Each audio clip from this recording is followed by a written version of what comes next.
ल साथीहरू, रवि लामिछानेले सहकारी ठगेको पनि प्रमाण भेटियो। बालेन्द्र शाहले सिंहदरबार जलाको पनि प्रमाण भेटियो र हाम्रो सुदन दाइले त्यो टिओबी ग्रुपको ग्याङ भन्दा पनि लिडर हो भन्ने प्रमाण पनि भेटियो।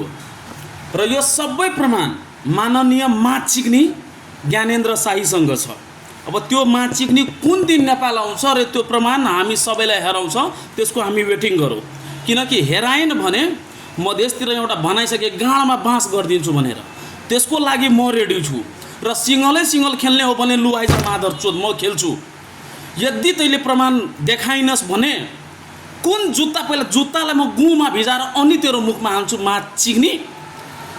लाइभमा आएर जे मन लाग्यो त्यही बोल्ने मादर चोद। त नेपाल त आइज मासाले।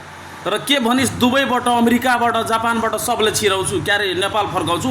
फर्का मादर चोद, तेरो घाँडमा जति दम छ सब लगाएर फर्का मासाले, हेरौँ म पनि।